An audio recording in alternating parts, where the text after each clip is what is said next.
What do you think would happen between Canada and the U.S. if Canada were to legalize marijuana? There's been rumors that, they're like, we'll shut down the border. I don't think so. I've heard that too, but then my question is, do you want L.A., in the dark and thirsty? If you do that, then we're not going to ship oil, we're not going to ship water, we're not going to ship electricity. It's not going to happen. We're too important to each other. The softwood lumber people going to stop doing business?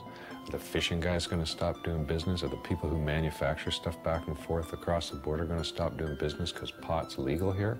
Business interests aren't going to sit still for losing millions of dollars a day because of border wait times simply because Canada takes a different domestic social policy on cannabis. Yes, business interests. Sometimes they just seem to pop up. And every so often in the most unlikely of places. We have seen an explosion in prison construction that lags only slightly behind the explosion in incarceration. There are more people in jail in America now than ever before. In the United States, it's one of the fastest growing industries. Some major investment companies at one time described private prisons as one of the best investments you could make. So you can make more money building prisons than any other type of investment. They're extraordinarily expensive to build. They're even far more expensive to operate and maintain. Right now in the United States of America, the biggest growth industry is the privatized prison complex. Japan, for instance, incarcerates at 38 people per 100,000 population. The United States incarcerates at a rate of 726 people per 100,000 population. In a 20-year period, the prison population in the United States quadrupled. We have just shy of 5% of the world's population and almost 25% of its prisoners. Even South Africa, at its worst, didn't have as many prisoners per capita as America has now. Texas just built 77 prisons in about the last 20 years. We find state treasuries on the verge of bankruptcy as a result of prison construction.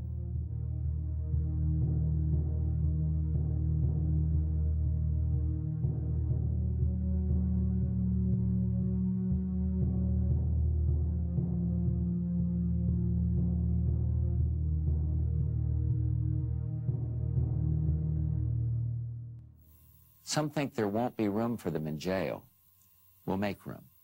We're almost doubling prison space. Some think there aren't enough prosecutors. We'll hire them, with the largest increase in federal prosecutors in history. In the late 80s, there were about 5 privately run prisons in the United States.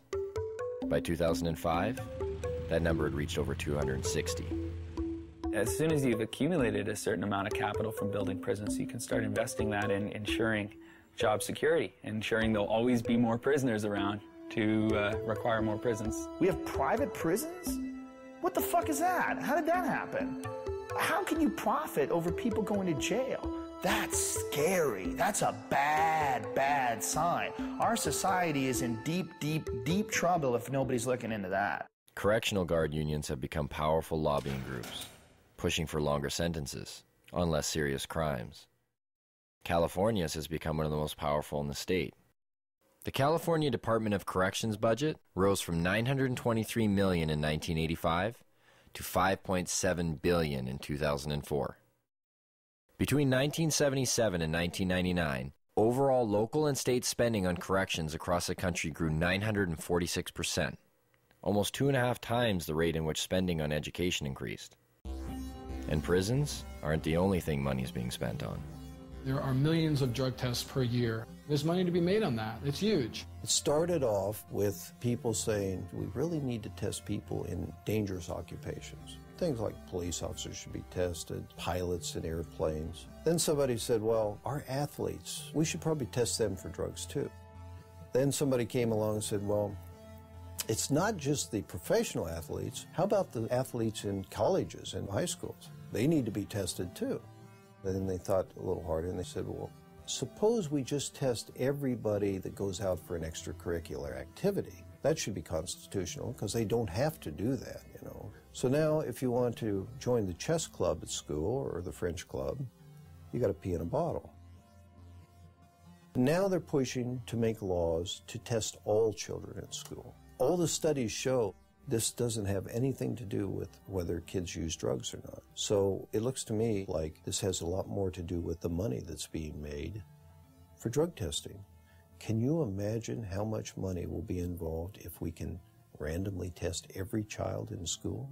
A lot of these places that have been urine testing have refused to continue to do it because the only thing that these urine tests are finding is marijuana. The other drugs that people take dissipate from their systems fast enough to not be found. If they smoke a marijuana cigarette, 28 days later, if they pee in a bottle, they're going to show that they've had a drug. But if they use a hard drug, heroin, cocaine, methamphetamine, in a long weekend, nobody can tell that they've used that drug. So what does that say to our young people? It says, if you don't want to get caught, don't use the soft drugs, use the hard drugs. It's not just urine anymore, it's hair and saliva. They'll do blood testing. There's industry there. This is money. They're not doing it for free.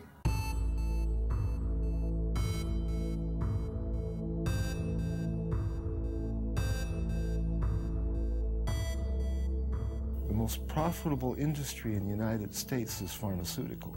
Dollars involved is just staggering. Could it really be? Has medicine really become that profitable? The fact is it has. In 2005, U.S. prescription drug sales rose 5.4% to $251 billion, and global pharmaceutical sales rose 7% to $602 billion. Now, why would pharmaceuticals be threatened by a plant? The answer may be as simple as one word: natural. Because a significant amount of research to date has confirmed or suggested that marijuana in its natural state is still the most effective form. Can you imagine a world where you or I wouldn't have to pay for certain medicines? After dealing with about 10,000 patients over the last 15 years, I would say that over 200 different medical conditions respond favorably to cannabis. It appears to have benefits that we never ever knew about. Glaucoma, epilepsy, muscular dystrophy, arthritis, multiple sclerosis, wasting syndrome, nausea, chronic pain, depression, anxiety, hepatitis C, cancer, chemo, AIDS patients. Is there a product out there today that provides as many medical benefits as cannabis? No. It remains an unutilized major resource. The way to riches in the pharmaceutical industry is to have a drug which can be patented. Cannabis is problematic right from the start because it's a multi-molecule drug. In 1930, it wasn't possible to patent plants. And that's the reason that pharma never picked up on this, because by synthesizing and owning compounds, that's where the profit motive comes into the pharmaceutical industry. The patent in the United States lasts for 20 years. Well, you can charge whatever you want at that time, and that's where you make the killing. There's no money to be made off natural plants. If you can use a natural medicine that you can grow in your own home, which costs pennies to use, you're going to do that. You need water and dirt. Not only that, you have that plant forever. Prime motivation behind any drug company is to make money, and as much money as possible. They're corporations, and corporations, everybody knows, it's like that diffusion of responsibility thing. There's so many people working for corporations that they lose their humanity. So those are potential customers for these pharmaceutical companies that are not there if they're using a natural plant. It's unlimited. You grow more, you get more medicine. Pharmaceutical companies don't want you growing your own medicine. The government supported a small drug company by the name of Unimed to take a synthetic THC, tetrahydrocannabinol, and to put it into capsules to be used as an oral medicine. This became Marinol. This THC in Marinol is exactly the same 21 carbon molecule that's in herbal marijuana. But it's not the same as medical marijuana. It's not a crude mixture of things, and there's no guarantee that you get the same results. You can make a synthetic delta-9 tetrahydrocannabinol in a test tube. It'll have exactly the same number of atoms and the same arrangement. But how in the test tube can you put the electron spins together, the subatomic quirks and quarks, if you like, of that compound in the same way that a biological enzyme system will put it together? It can't happen. In the case of a synthetic compound, if it's only an ingredient from the cannabis, they can formulate that as a drug and make a lot more money out of it. We're confused that if, you keep hearing that there's no scientific proof to medicinal benefits of marijuana, why are there drugs like Marinol on the market? Why do they even exist? Well, that's part of this double talk about it. If we take and change it a little bit so you believe it isn't marijuana, then it's okay. It's a great medicine. They're trying to make marijuana into medicine because it is medicine. Why did the government actually grow marijuana? I mean, the government has had marijuana programs that existed since the 70s. It's impossible for me to believe that the government even believes their own propaganda. What I do believe is this, that you can fool some of the people some of the time, and they're doing an excellent job of that. And for all the claims of these drugs being a more viable medicine because there's no high, we check some of the side effects. For Marinol, dizziness, feelings of exaggerated happiness, drowsiness. Last time I checked, those were signs of getting high. If it is indeed side effects of marijuana that are preventing the pharmaceutical world from accepting marijuana as a viable medicine, then they better start paying more attention to the products they've been marketing for years. Every year, prescription medicines kill over 100,000 people. The pharmaceutical industry has been excellent at convincing the public that they need their potions. If you watch any kind of commercial for drugs, they're always using the third person. For example, where does a headache come from? It comes from out there somewhere.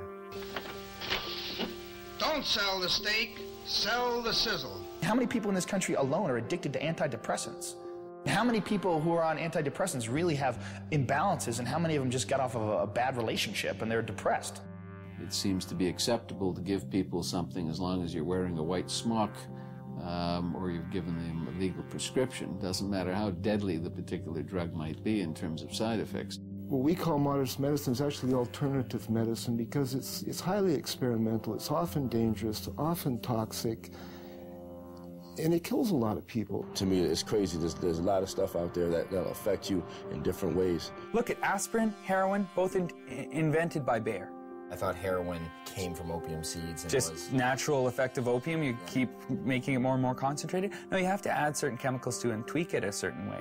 It doesn't just come from opium itself. What was heroin made for?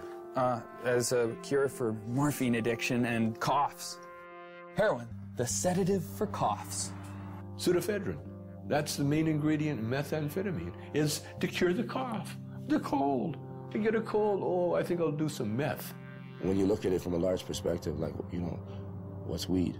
Even Francis Young, the DEA's own judge, who took medical testimony for over 2 weeks, made this statement. Marijuana, in its natural form, is one of the safest, therapeutically active substances known to man.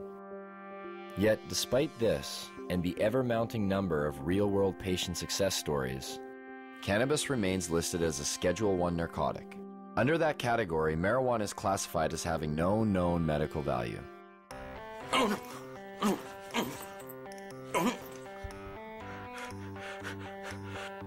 I have multiple sclerosis.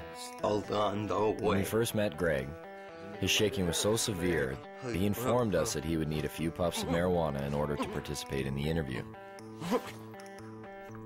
The difference was night and day.